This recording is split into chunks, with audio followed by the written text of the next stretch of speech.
Actress रेमन Kakkar Indore collector office पहुंची। 300 करोड़ की जमीन पर कब्जे का आरोप। टीवी इंडस्ट्री की जानी मानी एक्ट्रेस रेमन कक्कड़ शुक्रवार दोपहर इंदौर कलेक्टर कार्यालय पहुंची। उन्होंने अपनी पैतृक जमीन से जुड़े विवाद को लेकर प्रशासन को आवेदन सौंपा। यह मामला बेहद कीमती जमीन से जुड़ा है, जिसकी अनुमानित कीमत करीब 300 करोड़ रुपए बताई जा रही है। जमीन पर अवैध कब्जे की कोशिश के आरोप में पहले ही इंदौर पुलिस द्वारा एक शराब कारोबारी सूरज रजक के खिलाफ केस दर्ज किया जा चुका है।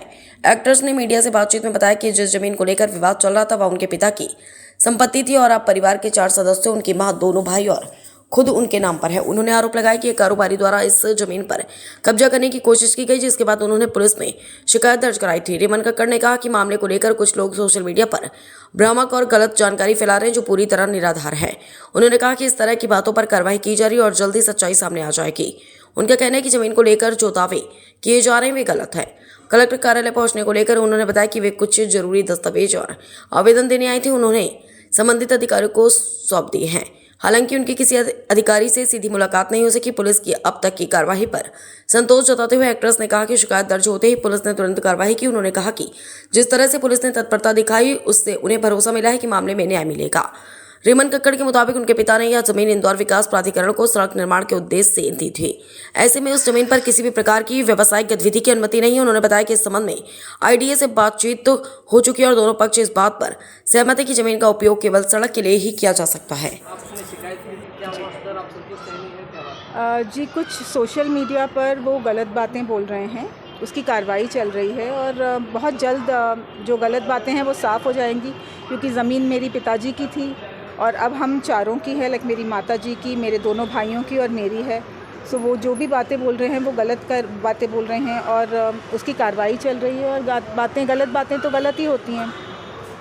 जी, आज कलेक्टर आए थे जी सरकार से मुलाकात जी, हम कुछ आवेदन देने आए थे और वो दे दिया है। अभी तक की कार्रवाई से आप संतुष्ट हैं? क्योंकि अभी तक जो आपके एविडेंस है वगैरह सब कुछ आया, आपकी हिस्ट्री वगैरह। जी, मैं पुलिस की कार्रवाई से बिल्कुल संतुष्ट हूँ। पुलिस ने एकदम एक्शन लिया। जैसे ही मैंने कंप्लेन की, उन्होंने इमीडिएट एक्शन लिया है और मैं संतुष्ट हूँ।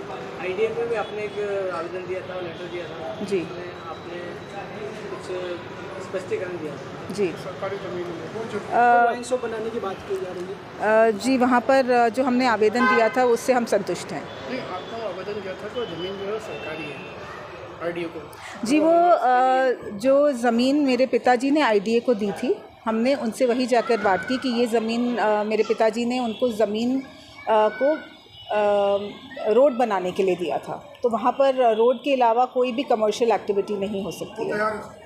जी, आईडीए भी तैयार है और हम भी तैयार हैं। तीसरा पक्ष जो कब्जा कर रहा था, जी, वो उनकी कोशिश है। अब वो गलत बात कर रहे हैं तो गलत बात तो गलत ही होगी ना। Thank you.